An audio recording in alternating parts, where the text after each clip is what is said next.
கம்லிப்பூர்னு பேர் கொண்ட ஒரு கிராமம் இருந்தது.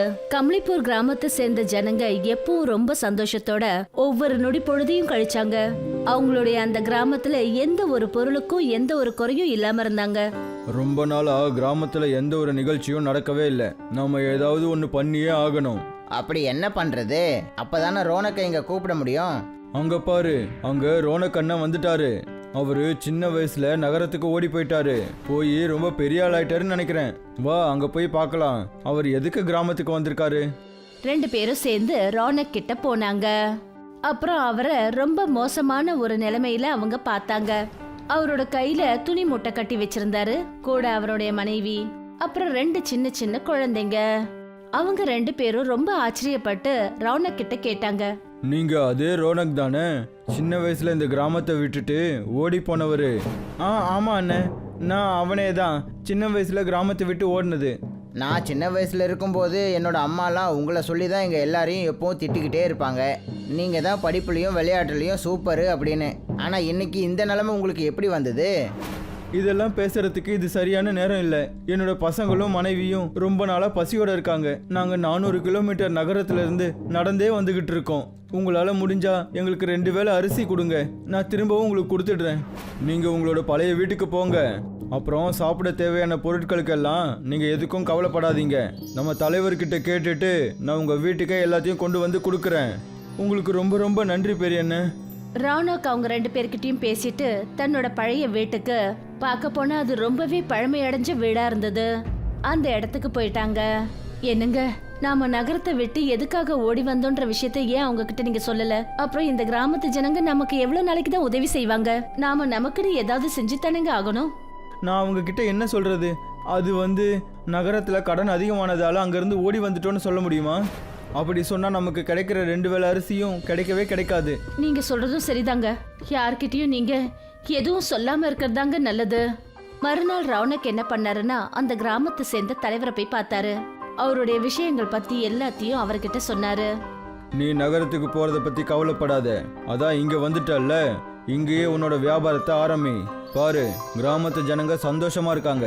சுத்தமான காத்து, இயற்கை காய்கறிகளை சாப்பிட்டு இங்கேயே சந்தோஷமா இரு. உன்னோட மனைவிக்கும் அப்புறம் குழந்தைங்களுக்கும் கஷ்டத்தை கொடுக்காத. நீங்க சரியா சொன்னீங்க தலைவரே. நீங்க சொன்ன மாதிரியே செய்யறேன். நகரத்துலயும் நான் பானிபூரி செஞ்சு அதை வித்துக்கிட்டு தான் இருந்தேன். பானிபூரியா? அப்படின்னா என்ன?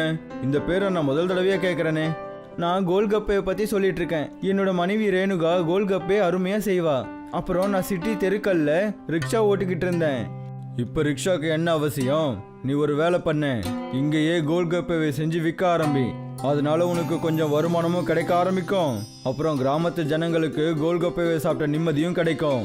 அதுக்கப்புறம் கொஞ்ச நாள்லயே ரவுனக்கும் அவரோட மனைவியும் 2 பேரும் சேர்ந்து பானிபூரி செஞ்சு விக்கிற கடை ஒன்ன திறந்தாங்க. கொஞ்சமா இடம் நமக்கு இருந்துச்சு. அதை நம்ம எப்படியோ வாடகைக்கு விட்டு இந்த வேலையை ஆரம்பிச்சிட்டோம். இனிமே கடவுள் தான் எல்லாத்தையும் பார்த்துக்கணும். ரவுனக் பானிபூரி வண்டி கடைய அப்பதான் திறந்தாரு. உடனே அந்த கடைக்கு ஆட்டோக்காரர் சச்சின் வந்தாரு. அவர் என்ன சொன்னாருன்னா, ரோனக் அண்ணன், கடையை திறந்துட்டீங்களா? ஆனால் உங்கள் முகத்தில் கொஞ்சம் கூட சந்தோஷம் இல்லவே இல்லையே. அட என்ன சொல்றது, கடையை திறந்து முழுசா 1 மணி நேரம் ஆச்சு. ஆனா யாருமே இங்க வரவே இல்லையே. இந்த பானிபூரியை எவ்வளோக்கு தரீங்க? ஒரு பிளேட்ல 5 இருக்கும். வெறும் 10 ரூபா தான். அப்படியா? அப்படின்னா எனக்கு ஒரு பிளேட் கொடுங்க. ரவுனக் சச்சினுக்கு பானிபூரி பரிமாறிக்கிட்டு இருந்தாரு. 2 பானிபூரிய அவர் சாப்பிட்டதுக்கு அப்புறம் சச்சின் என்ன சொன்னாருன்னா, இது அமிர்த மாதிரி இருக்கே. இந்த ஜனங்களுக்கு அறிவே இல்லை. யாரும் உங்ககிட்ட வந்து பானிபூரி சாப்பிட மாட்டாங்களே. நான் ரிக்ஷாவில் போய் சுற்றி சுற்றி எல்லாருக்கும் இந்த விஷயத்தை பற்றி சொல்லுவேன். உங்களுக்கு ரொம்ப ரொம்ப நல்ல மனசு இருக்கு. அதனால தான் இப்படி பண்றீங்க. இப்படியே இன்னும் சில நாள் கடந்து போச்சு. ரவுனக் ரேணுகாவோட பானிபூரி வண்டி கடையில வியாபாரம் நடக்க ஆரம்பிச்சது. அப்பதான் தலைவர் ஐயா வந்து அவங்கள பார்த்தாரு. அப்புறம் அவங்க கிட்ட சொன்னாரு, உனக்கு தெரியுமா ரோனக், உன்னை என்னோட வீட்டுக்கு எதுக்காக வர சொன்னேன் தெரியுமா? எதுக்கு தலைவரே?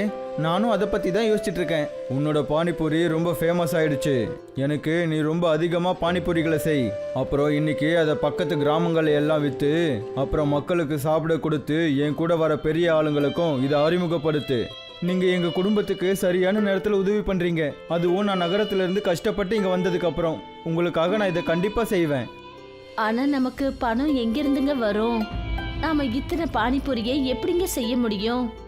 நம்ம செஞ்சுதான் ஆகணும். நான் அவருக்கு அதுக்காக வாக்கு கொடுத்துட்டேனே. நாம நம்மளோட அந்த சின்ன நிலத்தை வித்தே ஆகணும். அந்த நிலத்தை தான் நம்ம ஏற்கனவே அடகு வச்சுட்டோமேங்க. ஏதாவது ஒரு வழி கிடைக்கும், நீ கவலைப்படாத. ரவுனக் அவர்கிட்ட இருந்த அந்த நிலத்தையும் வித்துட்டாரு. அப்புறம் நிறைய பானிபூரிகளை செஞ்சு அவர் தயார் பண்ணிட்டாரு. அப்புறம் தலைவர்கிட்ட என்ன சொன்னாருன்னா, வாங்க தலைவரே, நான் எல்லா பானிபூரிகளையும் செஞ்சு முடிச்சு உங்க வீட்டில் கொண்டு வந்து வச்சுட்டேன். அது என்னோட பணம். என்ன பணம் கேட்குற? நான் எப்போ உனக்கு பணம் தரேன்னுலாம் சொன்னேன்? விளையாடாதீங்க தலைவரே, நான் என்னோட மீதி இருந்த அந்த சின்ன நிலத்தையும் வித்துட்டேன். அதனால தான் நான் உங்ககிட்ட பணம் கேட்குறேன். உனக்கு கொஞ்சமாவது அறிவு இருக்கா என்ன? நான் உனக்கு ஒரு பைசா கூட தரமாட்டேன். கிளம்பு இங்க இருந்து. இப்படி சொன்னதுமே தலைவரோட அடியாட்கள் 2 பேர் வந்துட்டாங்க. அப்புறம் ரவுனக்க ரோட்டோரத்துல தள்ளி விட்டுட்டாங்க. அவங்க பண்ணது ரொம்பவே அநியாயங்க. இனிமே நாம சாப்பாட்டுக்கு தடுமாற ஆரம்பிச்சிடுவோம். இப்ப நம்ம பசி பட்னியோட சாக வேண்டிய நிலைமை வந்துடுச்சு. இந்த கிராமத்துல என் மனசே நொந்து போச்சுங்க. ரவுனக்குக்கும் தலைவருக்கும் ஏற்பட்ட பிரச்சனை கிராமம் முழுக்க தெரிஞ்சதுனால யாருமே ரவுனக் கிட்ட பானிபூரி வாங்கவே இல்லை. அப்பதான் சச்சின் வந்து ரவுனக் கிட்ட சொன்னாரு, நான் ஒரு முக்கியமான வேலைக்காக நகரத்துக்கு போயிட்டுருக்கேன். என்னோட ரிக்ஷாவை உங்கள் வீட்டுக்கு வெளியே வச்சுட்டு போகிறேன். இந்த கிராமத்தில் உங்களுக்கு மட்டும்தான் ரிக்ஷாவை எப்படி ஓட்டணும்னு தெரியும். உங்களுக்கு ஓகேனா நான் இதை கொஞ்சம் பயன்படுத்திக்கிட்டுமா? தாராளமாக. நான் அடுத்த மாதம்தான் வருவேன். அது வரைக்கும் நீங்கள் இதில் சவாரி ஓட்டுங்க. நீங்களும் கொஞ்சம் பணம் சம்பாதிப்பீங்க. அப்புறம் பக்கத்து கிராமத்து ஜனங்களுக்கு உங்களை பற்றின விஷயங்களும் தெரிய வரும். சச்சினோட ஆட்டோ கிடைச்ச உடனே ரவுனக்கு ரொம்ப சந்தோஷமா ஆயிடுச்சு. அப்ப ரேணுகா அவருக்கு ஒரு யோசனை சொன்னா, என்னங்க, நாம இந்த ஆட்டோவில் பானிபூரியை எடுத்துட்டு போய் கிராமமா வியாபாரம் பண்ணலாங்க. நமக்கு அதனால நிறைய லாபம் கிடைக்கும். நானும் இதை தான் யோசிச்சுட்டு இருக்கேன். ரவுனக் ரேணுகாவோட சேர்ந்து அந்த ஆட்டோவில் கிராமமா அவங்க சுத்தி அவங்க செஞ்ச பானிபூரியை வியாபாரம் பண்ணாங்க.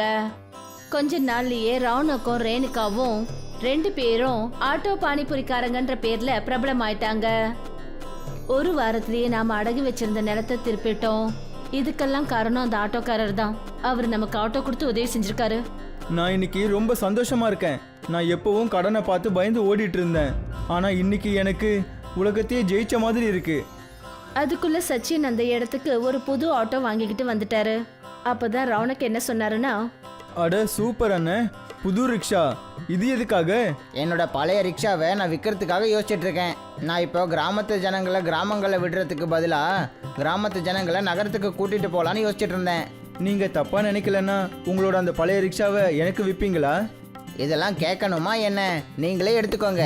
அது மட்டும் இல்லாமல் இனிமேல் அந்த ரிக்ஷா எனக்கு எப்படி சொந்தமாகும்? நீங்கள் தான் அதை பானிபூரி ரிக்ஷாங்கிற பேரில் ஃபேமஸ் ஆக்கிட்டீங்களே. உங்களுக்கு எப்படி நன்றி சொல்றதுன்னே தெரியலன்னு. ரேணுகாவும் ரவுனக்கும் சேர்ந்து அந்த ஆட்டோவை சொந்தமா வாங்கிட்டாங்க. அப்புறம் அவங்க 2 பேரும் சேர்ந்து ஆட்டோல பானிபூரி வியாபாரம் பண்ணாங்க. எல்லாருமே ரொம்ப சந்தோஷத்தோட ஆட்டோ பானிபூரிய சாப்பிட ஆரம்பிச்சாங்க. இப்ப அவங்க 2 பேரோட வியாபாரமும் வீடும் 2மே ரொம்ப நல்லபடியா நடந்துகிட்டு இருந்தது. நம்மளோட பானிபூரி வியாபாரம் எவ்வளோ நல்லா ஓடும்னா நீங்க பாத்துக்கிட்டே இருப்பீங்கன்னு அன்னைக்கே நான் சொன்னேன். ஆமா சுமன், உன்னுடைய புத்திசாலித்தனத்தினால தான் நாம் இன்னைக்கு இப்படி இருக்கோம். இல்லைன்னா என்ன இருக்குமோ என்னமோ.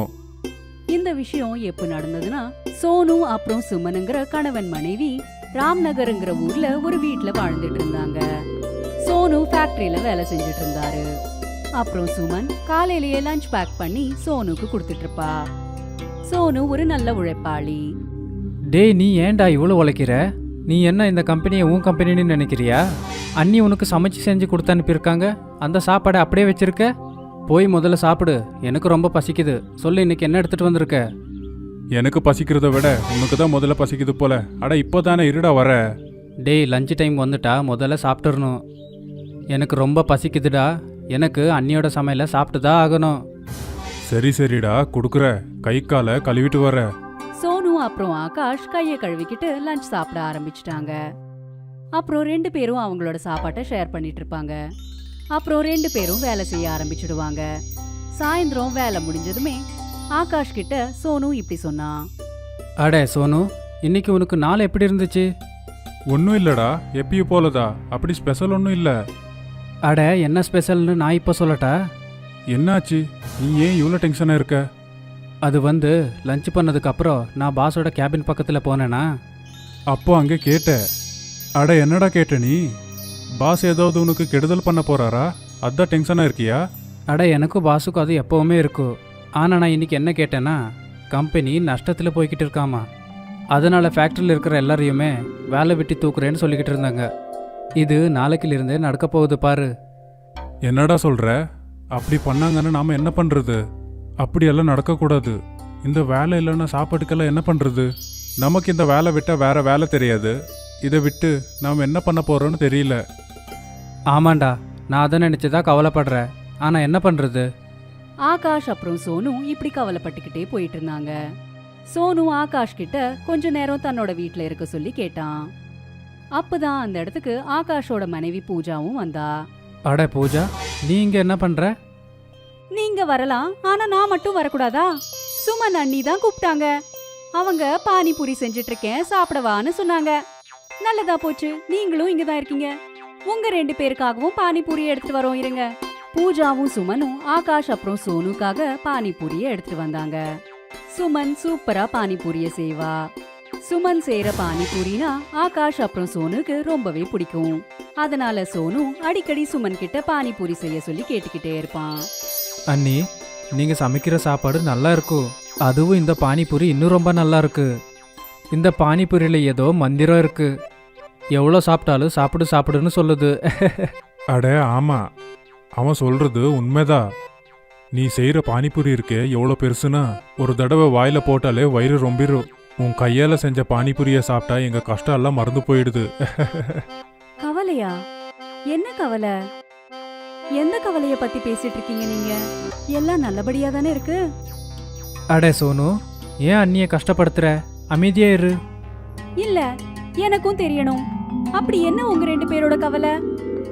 நீங்க 2 பேரும் ஃபேக்டரியில இருந்து வந்ததுல இருந்து பெருசா ஒன்னும் பேசிக்காமலே இருந்தீங்க. இனி ஆகாஷ் அப்புறம் சோனுக்கு இஷ்டமில்லாட்டியும் அவங்களோட மனைவிகள் கிட்ட நடந்தது எல்லாத்தையும் சொல்ல வேண்டியதாயிடுச்சு. அவங்க 2 பேரும் சொன்ன அந்த கவலைகளை எல்லாத்தையும் கேட்டதுமே சுமன் அப்புறம் பூஜாக்கு என்ன செய்யறதுனே தெரியாம அவங்களும் கவலைப்பட ஆரம்பிச்சிட்டாங்க. சில நாட்களுக்கு அப்புறம் அவங்க வேலை செஞ்சுட்டு இருக்கிற ஃபேக்டரி க்ளோஸ் ஆயிடுச்சு. இப்போ நாம என்ன செய்யறது? உங்களோட வேலையும் போயிடுச்சு. கொஞ்சம் கொஞ்சமா சாப்பாடு பொருளும் கம்மி ஆயிட்டு இருக்கு. வேலை தேடிக்கிட்டு தான் இருக்க. ஆனா என்ன பண்றது? வேலை எதுவும் கிடைக்க மாட்டேங்குது. உங்களுக்கு வேலை எதுவும் கிடைக்கலனா நம்மளோட வீடு எப்படி ஓடும்? சுமன், ரொம்ப பசிக்குது. சாப்பிட ஏதாவது கூட. சாப்பிட்றதுக்கு எதுவுமே இல்ல. 4 பானிபூரி மட்டும்தான் இருக்கு. அப்புறம் கொஞ்சோண்டு பானி இருக்கு. சரி, அதையே போயிட்டு எடுத்துட்டு வா. 2 நான் சாப்பிடுற, 2 நீ சாப்பிடு. நாளைக்கு பத்தி நாளைக்கு யோசிக்கலாம். சோனு அப்புறம் சுமன் 2 பேருமே சேர்ந்து பானிபூரிய சாப்பிட்டுக்கிட்டே அடுத்த நாள் பத்தி யோசிச்சுக்கிட்டு இருந்தாங்க. அப்ப சுமன் திடீர்னு ஏந்திரிச்சா. என்னாச்சு? நீ பானிபூரி சாப்பிடும்போது ஏன் நின்ன? உங்களுக்கு சரியா படுமா தெரியல, ஆனா எனக்கு ஒரு ஐடியா வந்திருக்கு. என்ன விஷயம்? உங்க எல்லாருக்குமே நான் செய்யற பானிபூரினா ரொம்பவே பிடிக்கும் தானே? நான் என்ன சொல்ல வரேனா, நானே பானிபூரிய செஞ்சு மார்க்கெட்ல விற்கலாம்ல. நீ சொல்ற ஐடியா நல்லதா இருக்கு. நீ செய்யற பானிபூரி நல்லா இருக்கும், அதனால கண்டிப்பா விற்கும். ஆனா அதுக்கு பணத்துக்கு என்ன பண்றது? நீங்க ஏன் கவலைப்படுறீங்க? நீங்க தான் எனக்காக தங்கத்தோடுகளை வாங்கினீங்கல்ல, அது இன்னைக்கு நம்மளுக்கு உதவும். இல்ல இல்ல, உன்னுடைய நகையெல்லாம் விற்க முடியாது. நகைகள் இப்படிப்பட்ட நேரங்கள்ல தான் உதவும். நமக்கு சாப்பிடறதுக்கே சாப்பாடு இல்லாத போது இந்த தங்க நகையை வச்சுக்கிட்டு என்ன பண்றது? சுமன் அப்புறம் சோனு தோடுகளை வித்து பானிபூரிக்கு தேவையான பொருட்களை வாங்கினாங்க. அப்புறம் சுமன் தன்னோட கையாலேயே பானிபூரிக்கு தேவையானதெல்லாம் தயார் செஞ்சா. அப்புறம் சோனுவும் சுமனும் மார்க்கெட்டுக்கு அவங்களோட பானிபூரிய விற்கிறதுக்காக போனாங்க. பானிபூரி பானிபூரி இனிப்பு புளிப்பு கார பானிபூரி, பானிபூரி பானிபூரி இனிப்பு புளிப்பு கார பானிபூரி. வந்து சாப்பிட்டு பாருங்கண்ணா. ஒரு வாட்டி சாப்பிட்டா மறுபடியும் வருவீங்க. வாங்கண்ணா வாங்க. மார்க்கெட்ல பானிபூரி வியாபாரத்தை செய்யறவங்க நிறைய பேர் இருக்கிறதுனால யாருமே அவங்க கிட்ட பானிபூரிய சாப்பிட வரல. இந்த ஒரு காரணத்தால 3 நாட்களா அவங்களோட பானிபூரி வித்தே போகல. அட, இந்த மார்க்கெட்ல நிறைய பானிபூரி கடை இருக்கு, அதனால நம்ம பானிபூரி விற்க மாட்டேங்குது. இனிமேலையும் இப்படி நடந்துச்சுன்னா இந்த வியாபாரம் நம்ம கையை விட்டு போயிடுமா? நான் எவ்வளோ பாசமா பானிபூரிய செஞ்சேன், ஆனா யாருமே சாப்பிடவே வரமாட்டேங்கிறாங்க. இது எனக்கு சரியாவே படல. இப்போ வீட்டு செலவுகள் எல்லாம் எப்படி பாத்துக்கிறதுங்க? சோனு அப்புறம் சுமன் ரொம்பவே சோகமா அங்க உட்காந்துக்கிட்டு இருந்தாங்க. அப்பதான் அவங்களோட பார்வை அவங்க எதிரில் இருக்கிற ஒரு கடையோட போர்டு மேல பட்டது. என்னங்க, கொஞ்சம் இந்த போர்டுல என்ன எழுதிருக்குன்னு பாருங்களேன். என்ன எழுதிருக்கு? கடைக்காரரோட ஸ்கீம் எழுதிருக்கு. நாமளும் ஏன் ஒரு ஸ்கீம் போட்டு ஒரு போர்டு வைக்க கூடாது? அதால நம்மளோட பானிபூரி வியாபாரமும் நல்லா ஓடலாம்ல. கஸ்டமர்ஸ்க்கு நம்மளோட பானிபூரியோட ருசியே தெரியாத வர அவங்க எப்படி நம்ம கிட்ட வருவாங்க? கொஞ்சம் யோசிச்சு பாருங்க. எனக்கு எனக்கு ஒன்றும் புரியல. சுமன் சோனு கிட்ட தன்னோட மனசுல இருக்கிறது எல்லாத்தையும் சொன்னான். அப்புறம் சோனு ஒரு இடத்துல இருந்து இன்னும் கொஞ்சம் பொருட்கள் எடுத்துட்டு வந்து சுமனுக்கு கொடுத்தான். அந்த பொருட்களை வச்சு சுமன் ஒரு பெரிய பாகுபலி பானிபூரிய செஞ்சா. அட, உண்மையிலேயே பாகுபலி மாதிரி தான் நீ பானிபூரி செஞ்சிருக்க. இந்த பானிபூரியை பார்த்தா கண்டிப்பா ஜனங்க எங்க கடைக்கு ஓடி வந்துருவாங்க. நான் இந்த பாகுபலி பானிபூரிக்கு ஒரு சேலஞ்சும் வச்சிருக்கேன். அதாவது யார் இந்த பாகுபலி பானிபூரிய சாப்பிடுவாங்களோ அவங்களுக்கு பரிசா 100 ரூபாய் கிடைக்கும். சோனு சத்தமா கத்தி கத்தி மார்க்கெட்ல இருக்கிறவங்களுக்கு இந்த ஸ்கீம் பத்தி சொன்னான். இத கேட்டு அவங்களோட பாகுபலி பானிபூரி கான்டெஸ்ட் பார்க்கறதுக்கு ஒரு பெரிய கூட்டமே கூடிடுச்சு. கேளுங்கப்பா கேளுங்க, யார் இந்த பாகுபலி பானிபூரியை சாப்பிட்றாங்களோ அவங்களுக்கு 100 ரூபாய் பரிசா கொடுப்பேன். இந்த பந்தயத்தில் யாராவது கலந்துக்கணும்னு விருப்பப்பட்டீங்கன்னா அவங்க இந்த பக்கம் வாங்க. யார் இந்த பாகுபலி பானிபூரியை சாப்பிட்றீங்களோ அவங்க நிஜமாவே பாகுபலியா மாறிடுவீங்க. சோனு இப்படி சொன்னதுமே இன்னும் பெரிய கூட்டம் கூடிடுச்சு. அப்புறம் 2 கண்டெஸ்டன்ட்ஸ் அந்த பானிபூரிய சாப்பிட்றதுக்காக போட்டியில கலந்துக்கிட்டாங்க. ஆனா அவங்க தோத்து போயிட்டாங்க. அந்த கான்டெஸ்டன்ஸை பார்த்து அவங்களோட பாகுபலி பானிபூரிய சாப்பிட்றதுக்காக இன்னும் நிறைய பேர் முன் வந்தாங்க. அட அண்ணன், நீங்க விற்கிற இந்த பாகுபலி பானிபூரி ரொம்பவே சுவையா இருக்கு. நான் இந்த பந்தயத்தில் ஜெயிக்க ஒன்றும் இல்லை, ஆனா இந்த பானிபூரியோட சுவை எனக்கு ரொம்பவே பிடிச்சிருக்கு. அட, இவ்வளோ நாள் அந்த சாதாரணமான பானிபூரி சாப்பிட்டு சாப்பிட்டு போர் அடிச்சிருச்சு. ஆனால் உங்கள் கடைக்கு வந்து இந்த பாகுபலி பானிபூரியை பார்த்தாலே போதும், வாயில எச்சில் உருதுப்பா. அட அண்ணன், முதல்ல சாப்பிட்டு பாருங்க. இந்த மார்க்கெட்லேயே சுவையான பானிபூரி இதுதான். ஒரு தடவை சாப்பிட்டீங்கன்னா அப்புறம் மறுபடியும் வந்து சாப்பிடுவீங்க. அட என்னண்ணே, உண்மையிலேயே இந்த பாகுபலி பானிபூரி நல்லா இருக்குமா? அட, என் மேலே நம்பிக்கை இல்லைன்னா முதல்ல நீங்கள் வாங்கி சாப்பிட்டு பாருங்க. ஒருவேளை ஜெயிச்சிங்கன்னா உங்களுக்கு 100 ரூபாய் வேற கிடைக்கும் இல்ல. அந்த கூட்டத்துல எல்லாருமே பாகுபலி பானிபூரிய பத்தி தான் பேசிட்டு இருந்தாங்க. அப்புறம் மார்க்கெட்ல இருக்கிற எல்லா கஸ்டமர்ஸும் சுமனோட அந்த பாகுபலி பானிபூரிய சாப்பிட்றதுக்கு வந்தாங்க. இப்போ அவங்களோட கடை பேரு பாகுபலி பானிபூரி கடைன்னு பிரபலமாயிடுச்சு. அதே மார்க்கெட்ல நத்து பெஹல்வான்னு சொல்லிட்டு ஒரு பெரிய பலசாலி இருந்தான். அவன் எல்லாரோட பானிபூரியும் ஃப்ரீயா சாப்பிட்டுட்டு இருப்பான். அவன் சுமனோட கடையிலயும் பானிபூரிய சாப்பிட்றதுக்கு வந்தான். அட, இங்க பாரு, புதுசா கடை வச்சிருக்க இல்லையா? முதல்ல 5 பிளேட்டு பானிபூரி செஞ்சு கொடுப்பா. நான் வந்து பானிபூரியை பண்ணி கொடுக்குறேன். ஆனா எங்க பாகுபலி பானிபூரியை சாப்பிட்டு அப்புறமா சொல்லுங்க. ஒருவேளை நீங்க அந்த பாகுபலி பானிபூரியை சாப்பிட்டீங்கன்னா வருஷம் பூரா ஃப்ரீயாவே பானிபூரியை கொடுக்குறோம். அட, இவ்வளோ சின்ன விஷயம் தானே. சரி, ஒரு வேலை பண்ணு. இந்த பந்தயத்துல என்ன ஒன்று புதுசா சேர்த்துக்கோ. ஒன்னும் இல்லை, நான் 5 பாகுபலி பானிபூரியை சாப்பிடுறேன். எடுத்துட்டு வா 5 பானிபூரி. ஒருவேளை உங்களால் அந்த பானிபூரியை சாப்பிட முடியலன்னா நீங்க ஃப்ரீயா வாங்கி பானிபூரியை சாப்பிட்றது விட்டுறணும். இதுக்கு நான் ஒத்துக்கிறேன். நத்து பெஹல்வானுக்கு முன்னாடி ஒரு பெரிய பிளேட்ல 5 பாகுபலி பானிபூரிய வச்சாங்க. அந்த நத்து பெஹல்வான் பாகுபலி பானிபூரிய சாப்பிட முயற்சி செஞ்சுட்டு இருந்தான். ஆனா பாவம், அவன் அதுல தோல்வி அடைஞ்சிட்டான்.